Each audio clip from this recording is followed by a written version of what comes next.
Welcome back, brewers and beer lovers, to Flying Wombat TV, the channel all about beer, banter, and bloody good times. So today is part 1 of our little mini-series, Man vs. Machine. So ChatGPT has been around for a while, a bunch of people are making beer recipes and stuff with it, and we decided it's time to put it to the test. So I'm going to make an IPA recipe, the machine's going to make an IPA recipe, and then we're going to put them to the test against each other and see who comes out on top. So fingers crossed, and we'll see what happens. Man vs. Machine, part 1. Let's get into it. Don't forget to like and subscribe.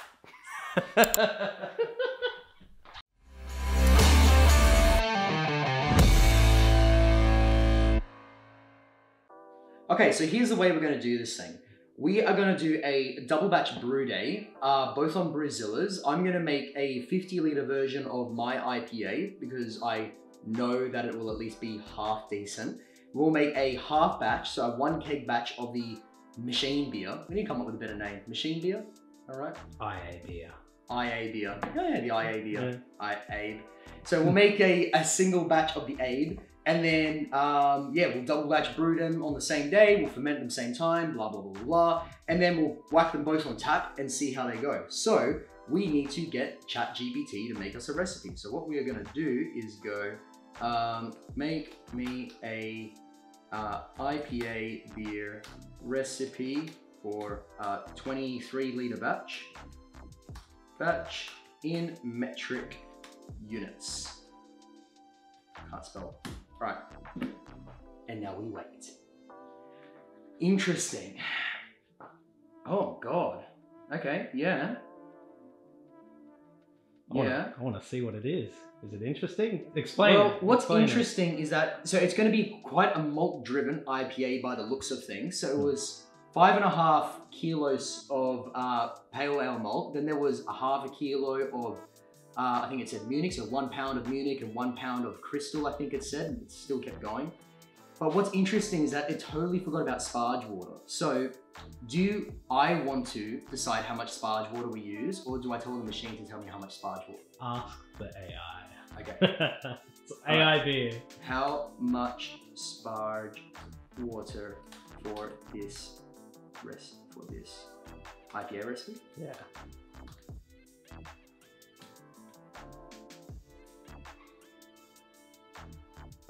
We need to take into account the amount of water absorbed by the grains of... okay.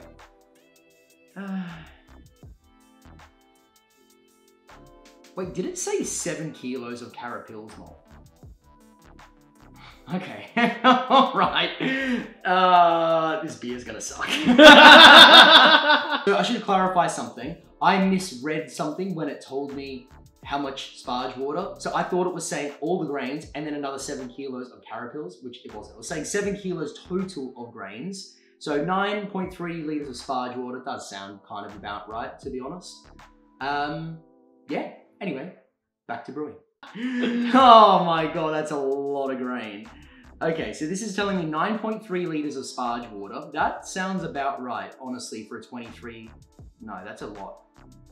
This will be interesting. I don't know, this will be interesting. We'll take it for what it is. So the quick run through is 5.5 kilos of pale ale malt, 0.5 kilos of Munich, so a pound of Munich, a pound of Crystal, half a kilo of Crystal, another half kilo of Carapils malt, and then 50 grams of Chinook, 50 grams of, at the bittering stage, 50 grams of Citra for flavor and aroma is all the next set of hops. It hasn't told me when to add them, I don't think. So, no, it hasn't. So I'm just going to assume, oh, hang on. After a hop steep, add Simcoe hops and steep for another 5 minutes.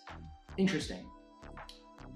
All right, so it's going to be all Whirlpool hops. So this is kind of leaning more towards a NEPA style of brewing, which is not, yeah, okay.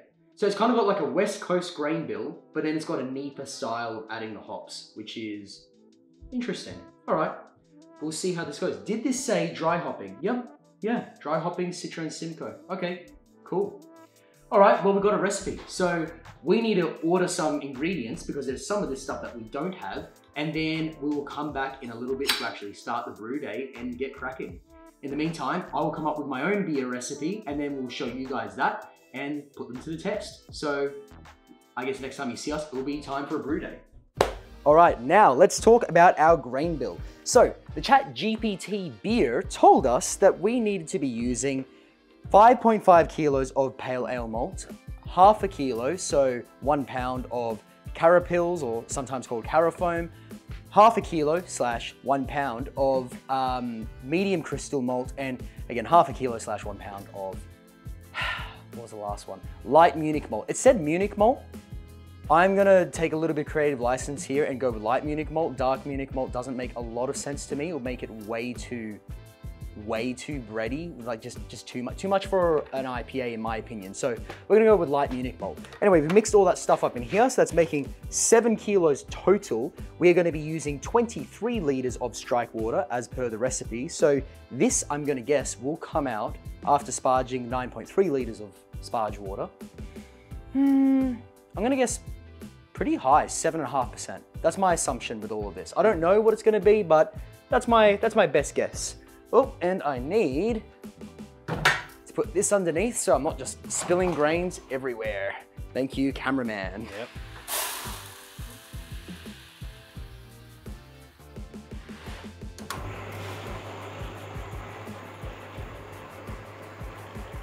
This is now done, so we are gonna get ready to mash in. I have accidentally let the temperature on the mash tun drop a little bit, so I'm just gonna stall for a moment with a little bit of padding until this heats up. And guess what? We can just observe the glorious six-pack that will one day never be there. That shirt will evolve and eventually have a six-pack. Well, if I draw a six-pack on the shirt, then I don't need to get one. Exactly. Big brain. So we haven't spoken about this shirt in this video yet. Yes, we do have a bunch of awesome Wombat merch coming out soon. Apologies for our regular viewers that are sick of me talking about this, but we do have a website launching imminently. So when we do, you guys will be able to get your own Wombat kit on, and we're gonna keep adding to the store as time goes on. So give us your ideas of what kind of stuff the Wombat could be doing. At the moment, we've got Wombat chilling on a beach, drinking a pina colada. We've got a Wombat doing a barbecue, because barbecue and beers, I mean, that's a no-brainer. And we've got Superman Wombat punching a pineapple, because why not? Why not? Because the Wombat is meant to be flying, and it's like the only shirt he's actually flying. Yeah, every day he's on a vacation. So, anyway, if you guys got any ideas on what you might want to see the Wombat doing, let us know, and we'll get some more awesome shirts made up for it. So, back to the channel. Now, over here, we have our grains, which are finished being crushed. Now, what I'm suspecting this is going to do, oh, and FYI, that's my version of the IPA going on over here on the side, if you're wondering what's happening with this, because it is man vs. machine, and we're doing a double brew day on the same day. So, this grain bill, it's going to be pretty malt driven, much more malt driven than my IPA is. So this one is going to have quite a decent sweetness to it. I think it's going to have a really good head retention because of that carapils. For the most part, it's going to have a pretty standard IPA body, but it is definitely going to have that kind of bready or kind of more, just more to it, that more substance to it. And it's also mashing 1 degree higher than mine. This one is mashing at 77 degrees Celsius. So there should be a little bit more residual sugars at the end of this. I suspect its final gravity is going to stay a little higher than the final gravity on my beer. So it's going to have more body to it, is my general assumption with all of this. Anyway, long preamble done. Let's get into mashing. So let's throw all of this stuff in. And I have my malt pipe extension added onto this at the moment, because the requirement for this recipe was 23 liters of strike water and 7 total kilos of grain, which would have pushed it to around that 30 liter mark-ish. So I suspect we might have been borderline about to top over the capacity of this thing. And every bloody time I forget how oversized this mash paddle is for this, ow! For this, the day we get a small paddle. Yeah, I need to get a smaller paddle, because it is just ridiculous trying to mash in with this thing. Yeah. Anyway, first world problems. I know, eh? First brewers world problems. Yeah.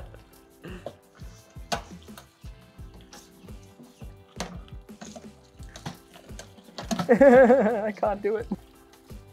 I'm very curious to see what the malt profile turns out like with this, because when we made our Helles Lager, link wherever the little tag thing goes to the Helles Lager brew day, we used light Munich malt as a part of that recipe, and it gave it a fantastic bready mouthfeel and flavor.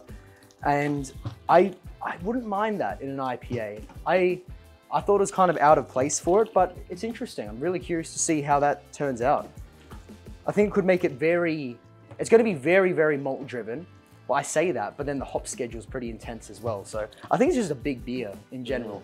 Yeah. ChatGPT's got balls. Yeah, it's got balls. It's going to be a ballsy beer. It's got metallic balls. Big. Somewhere. Or maybe virtual balls. I don't know.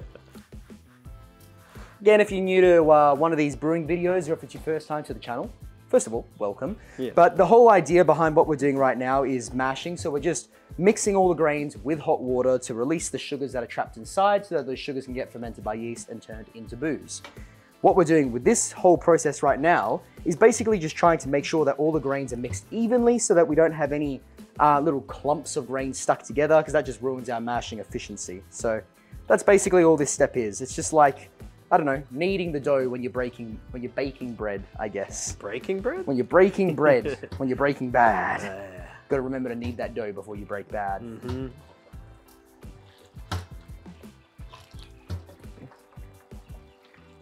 So we're just having a little laugh off camera, and I was talking about how, oh, you know, our quality of videos are improving over time. We're getting better at what we're doing.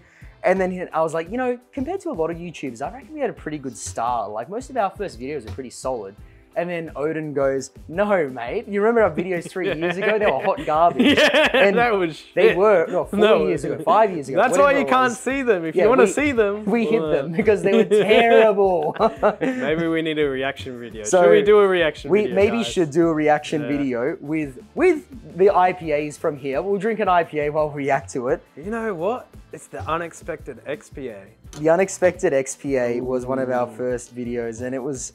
interesting. It's an Easter egg for another time. Yeah, but yeah, maybe we should do a reaction video to our first few videos we released on the channel like forever years ago, because maybe we should. Horrific. Dude, we should try brew that recipe again, hey?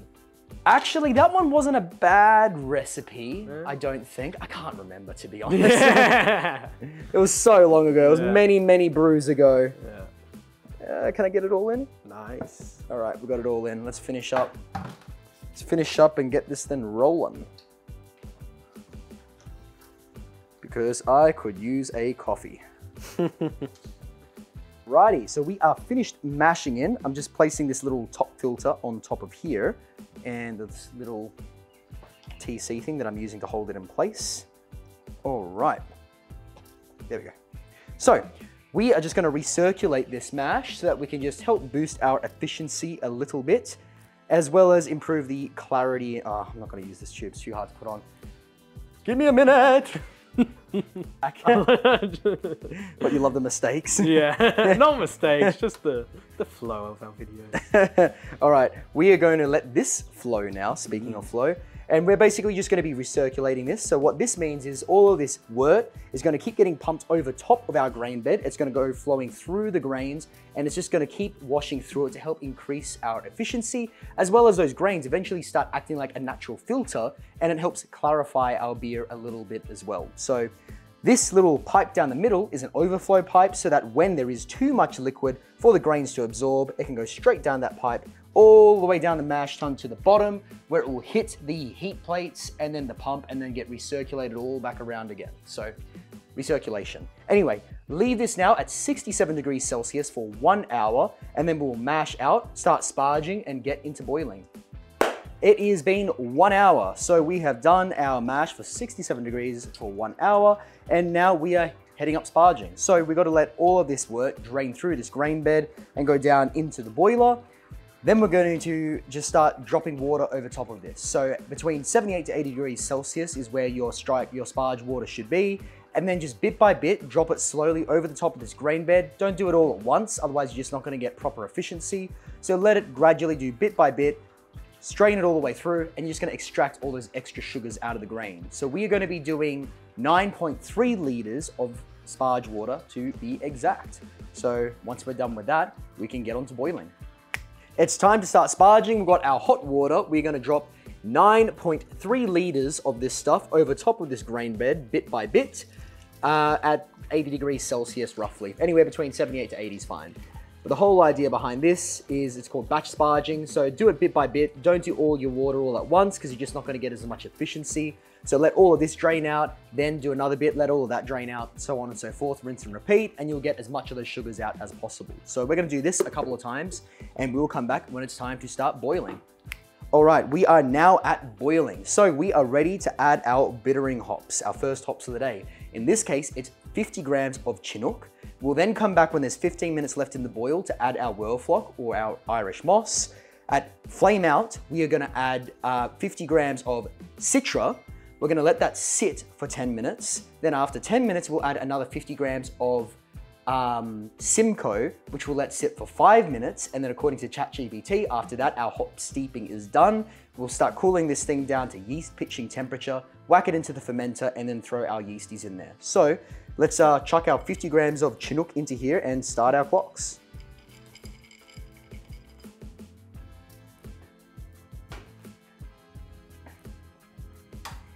Nice. So I just want to quickly talk about this one. That's a massive hop addition, in my opinion.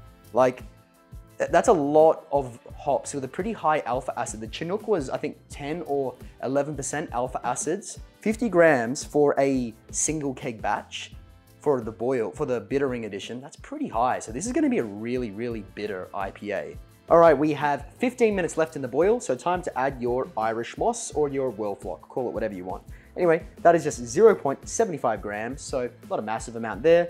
That goes in, and then in 15 minutes, we'll go flame out, and then we'll add our first aroma / flavor hop. Anyway, we are now at flame out. So heat sources off. We are going to start whirlpooling, and now because we're at flame out, it is time to add that 50 grams of, what was this one? Citra. Actually, let me quickly check something. Made a small mistake. Don't start cooling, just turn your heat off because we are hop steeping. So 50 grams of Citra, this is gonna get thrown straight in there, and we're just gonna let that sit for 10 minutes. After 10 minutes of this sitting there, we are then gonna add our, I keep forgetting the hops I'm using today. What did I say? Just one of them days. Credits to you guys if you remember what it is. Citra and Lupo? starts with a S. Simcoe. In 10 minutes, we're gonna add Simcoe, then we'll let them both sit for another 5 minutes, and then we'll start cooling down to yeast pitching temperature. We are now at actual flame out. So, well, cooling, whatever the hell you want to call it. It's been a long day. It's been a long day. Anyway, the point is, it's now time to actually cool this down to yeast pitching temperature. So start up your pumps again, or your chiller coils, or whatever it is you're using, and get this thing down to, ideally, I mean, ChatGPT said 21 degrees Celsius. You can pitch yeast around 25 degrees, and it gives them a little bit of a healthier start. So get it down to around 25 degrees Celsius, and then throw your yeasties in. So we'll be back as soon as we've done that.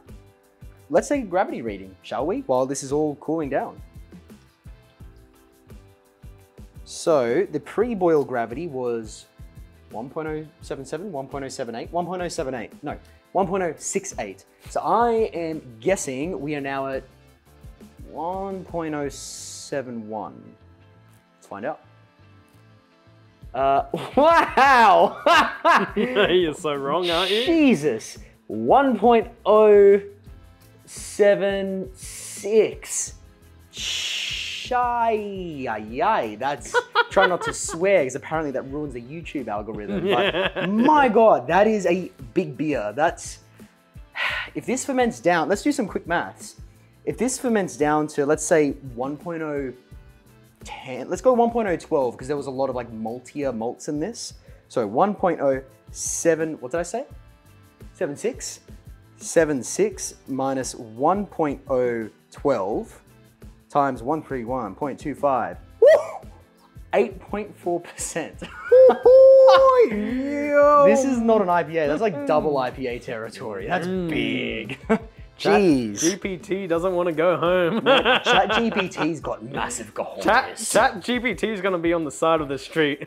Wow. Wow, when you go with the bot, you go big or you go home, huh?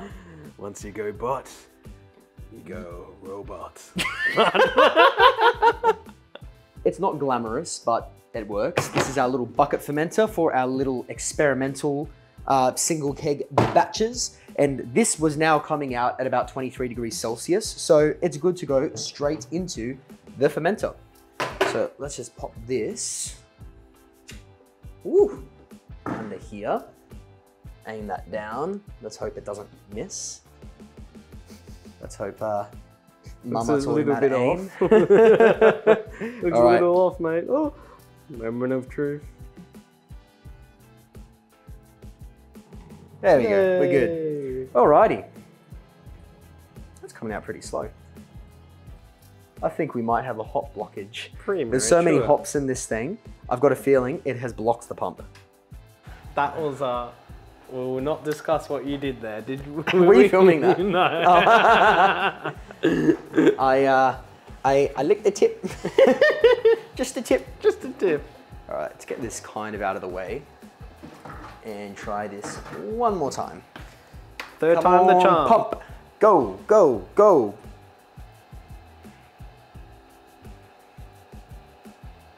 Any minute now. Any minute now. Any minute now. It's having performance anxiety. Yeah, there we go. We're transferring. It's beer. Not yet, but what? There we go. It's working now. It's working now. So I guess while that carries on, ooh, that's getting awfully close. Let's move that back that way.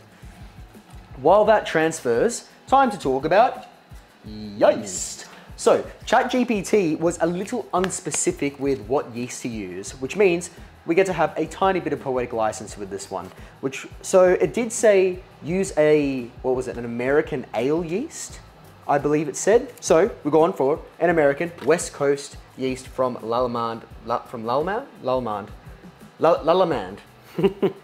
Brew. Anyway, it's West Coast IPA yeast. So your classic style of yeast for a West Coast IPA. The whole idea behind this is that it ferments fairly clean, slightly fruity esters, but it's all about keeping it a very clean fermentation so that you're really letting all those hops shine through and be the star of the show. So it makes sense to use something like that for a beer, which is just kind of generic IPA with no specific category. May as well go for the classics with the West Coast. 11 grams of that, by the way, just one packet for, in the end, it was 24 liters in the fermenter. Done transferring, so now we just need to aerate this a little bit. So we're just using our Aerator aquarium pump from Kegland. Just pumps air through a little carb stone, so we get lots of dissolved oxygen in here. That's not in the liquid. I'm just gonna hold it there because it's being a pain. We ended up with 21 liters of wort in the end for this. Hello. Intrusion. It's a brew cat. Yeah. We ended up with It's not a wombat. You need to get pet wombat, a mate. wombat outfit on it. You get him a little shirt. We ended up with 21 liters in the end of this. So it'll be enough to fill a keg. We lost quite a lot of liquid because of hop absorption. So hops are like a sponge, just like grains, and they absorb a lot of liquid. There was 150 grams in the end of hops inside that that boiler. So yeah, it sucked up quite a bit of liquid. Anyway, doesn't matter, it's enough to fill a keg. So we're gonna aerate this a little bit, then we're gonna pitch our yeast, and then we will see you guys when we're back for dry hopping in 7 days, according to ChatGPT. No, we got to put the yeast in. I want to see. Oh, you wanna see me putting the yeast in? Yeah. Okay, never mind, we're still rolling. Unclick. And we are almost done, so time to chuck our yeast in. So once again, American West Coast Ale Yeast from Lallemand, whatever you want to call it. Anyway, we are cutting this open. We're going to chuck it straight in. Yes, you could do rehydration. Yes, we could do a yeast starter. No, we're not doing any of that for 2 reasons.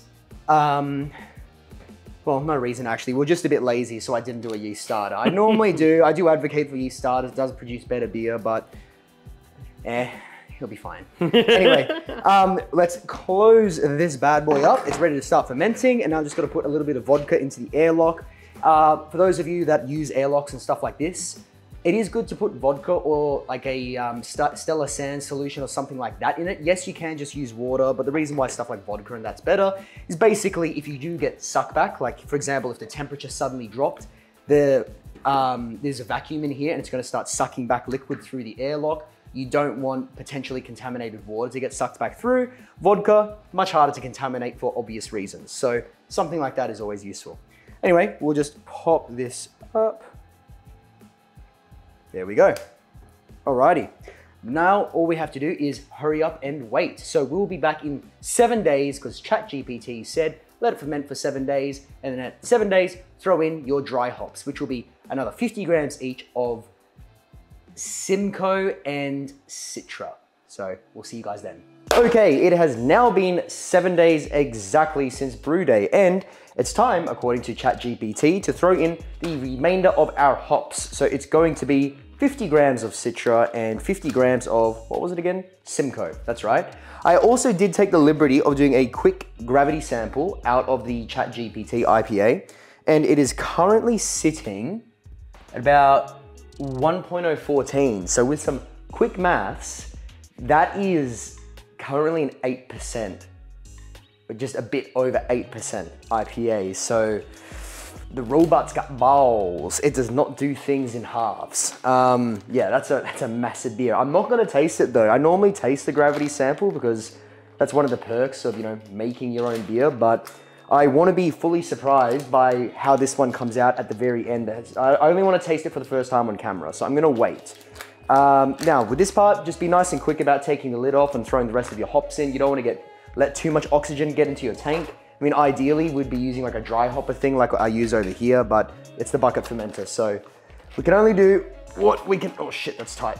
What we can do. Come on, open up. There we go. All right. Nice and quick. Let's chuck all of this in.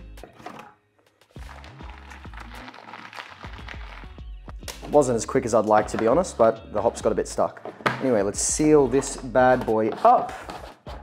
And then we are good to let this keep fermenting. Now, I did just notice that it's actually still fairly high Krausen in there. Krausen? The foam caused by fermentation. So I think it's still gonna knock off a few more gravity points. I suspect this will probably finish closer to maybe 1.11, something in that ballpark, which if it does, it would be just about an 8.5% beer. So we'll see how that comes out. Anyway, according to ChatGPT, I need to let this sit now for another 5 days with the hops in there before I rack it off and transfer into bottles or kegs or whatever. So I guess that's it. ChatGPT IPA is now done. And you guys will see this next when it's coming out of a tap in our tasting video, which I guess will be next week or the week after, depending on if we release the man-made beer or the chat beer first. In any case, guys, thanks for watching and sticking around. Don't forget to like and subscribe, and we'll see you very, very soon when we put this one to the test against our IPA. So yeah, catch you next time. Happy brewing.